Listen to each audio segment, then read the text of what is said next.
right, welcome everybody here. Coach Hugh joins us obviously as we get ready for Liberty and UMass on Saturday at 12 noon. We'll take questions by using the raise hand option. If you've not been with us before, if you use that, then we'll get to you in the order which you guys ask the questions. Coach, first of all, how is preparation gone, and how excited are you to be preparing for a 12 noon kick this week?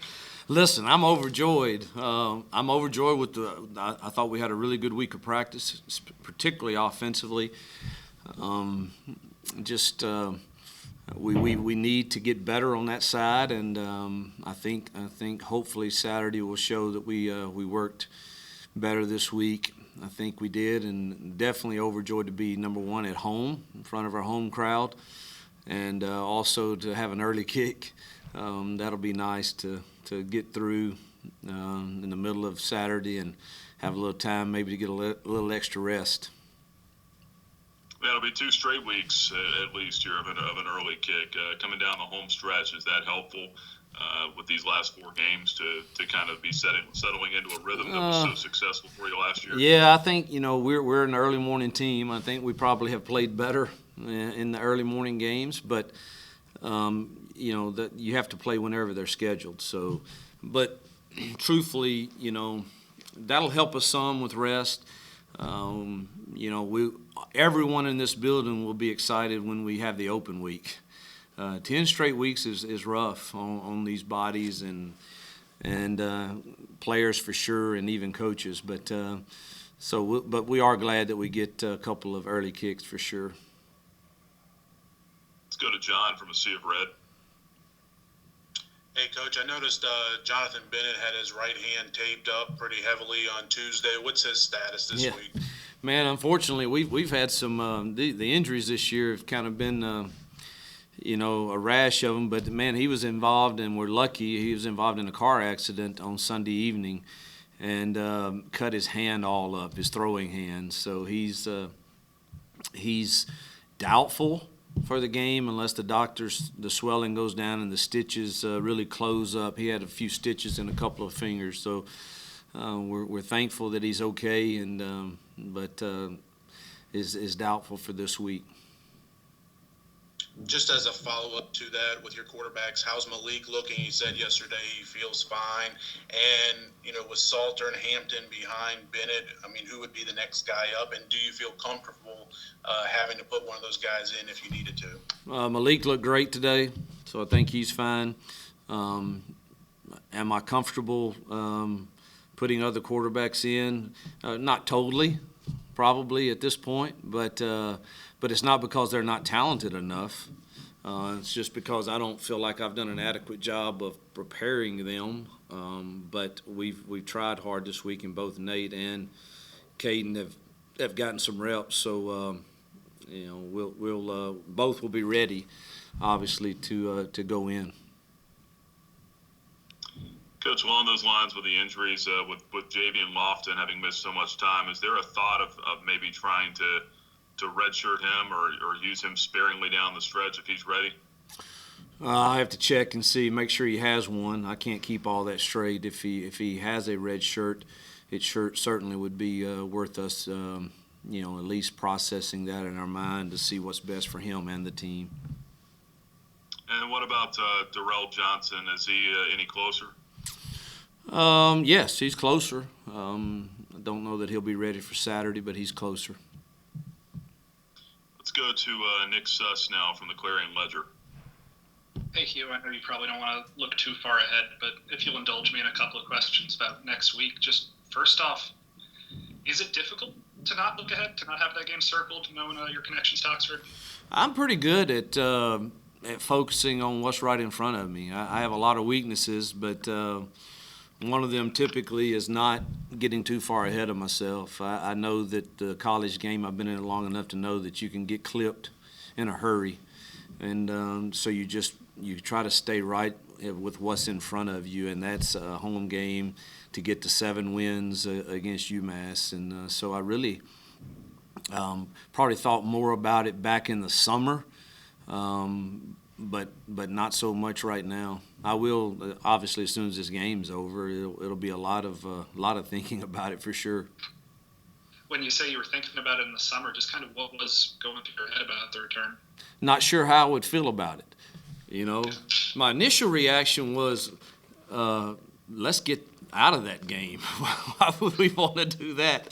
And then you get into the season and you start, getting to know and love your team and coaches and school and that you're with, and and relishing opportunities to go into great places and play, and so that's kind of the way I feel right now. I haven't thought about it a lot this week, but I want our kids and people to enjoy the opportunity that will present us by going to a great place and playing a great team and great people there. So I think we'll look at it as a great opportunity when that time comes.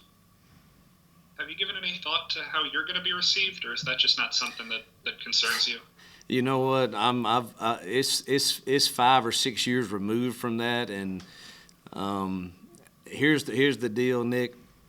I love my team and coaches, and irregardless of how I'm treated, I walk out of there after that game with a wife and kids that love me and know me the best, and friends that know me best, and coaching staff that knows me best, and even friends there that know me have all text, can I see you at the bus?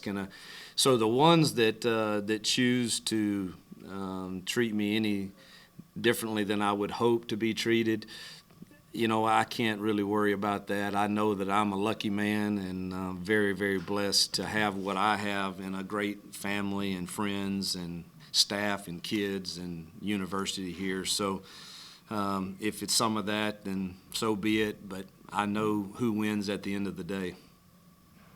I know you've probably answered a version of this question 100 times, but just when you look back on your 6 years at Oxford, what does stand out? What kind of is your takeaway from your time there? Man, the great memories of great victories and great friends is what I choose to remember. Man, we had some epic wins there, and we proved that university can win in that difficult conference, and I think we beat everybody at least twice, and had wins against Texas and Georgia and Boise State and others that we crossed over against. So I think we proved that you can win there, and that's what I will choose to all the memories of the great players and relationships with the people and the players and the wins there. So that's what I'll choose to remember. Thanks, Hugh. Yep. Let's go to John once again. Conference realignment continues to be hot in the media, topic of discussion. I know you've been asked about it and talked about it from Liberty's perspective, but just generally speaking, what are your thoughts regarding what's been going on the past several months and weeks in conference realignment? Yeah, it's always I'm interested and intrigued by all of it for sure, and if I concentrate too much on it, I probably can overthink and I just really choose to just kind of lean on Ian and those guys that know a lot more than I do about what's best for us, what's best for the university, what makes sense financially. I wouldn't have a clue. I wouldn't even know. Somebody told me the other day that it costs money to join a conference. I don't know all that stuff. And I just, I have great trust in Ian. I know that he has the best interest for our program as the other programs here. And, whatever he sees as options, I think he will definitely communicate those to me and get my opinion, and I'm sure Richie's and Scott's and all the other coaches and then make a decision if we have options like that. So I don't know. I try to just I think if we just keep winning football games, we'll all probably be happier. So whether we're in a conference or not. Let's go to Ed from Fast Lane CBS Radio. Hugh, you mentioned the injury to Jonathan Bennett and his hand, and we know about Malik, and he kind of gave himself the thumbs up for his ankle when he spoke with us yesterday. But as a coaching staff, outside of the potential to play some other guys at quarterback if injuries are re-aggravated, Do you guys go into the game against UMass this weekend with maybe a different game plan or contingencies in case injuries are re-aggravated, but guys can still be out there and play? Well, you always, as a coach, prepare for contingency plans, and we've done our best this week on a short week, getting Salter and Nate reps. So, we are we changing the game plan of who we are? No. Hopefully, we protect better than we did last week, but we're not changing who we are or our identity at all. And we have, the plan is to get those two as ready as we can, and we have tomorrow and Saturday. We'll continue coaching those two to have those ready to go should we need them to go in the game. Coach, I think you had mentioned earlier this week you were trying to get a better handle on their defensive line. It was still pretty early. Do you feel like you've got a pretty good handle on their defense now, and how important is a guy like a Jarrell Johnson, number 22, for them? Yeah, I've got a good feel for them now. I mean, it's they're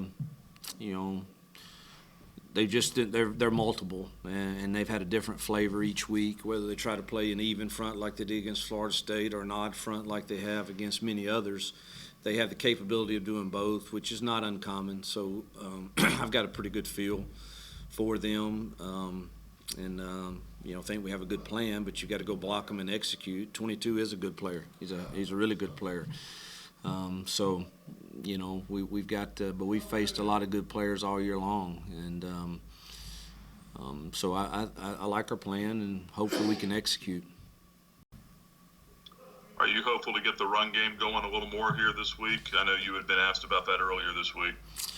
Yeah, I'm always wanting to run the ball. Always. You can look at our stats. We've outrushed, I think, every opponent this year except for two, and so that's always a priority to be balanced, and this will be no different.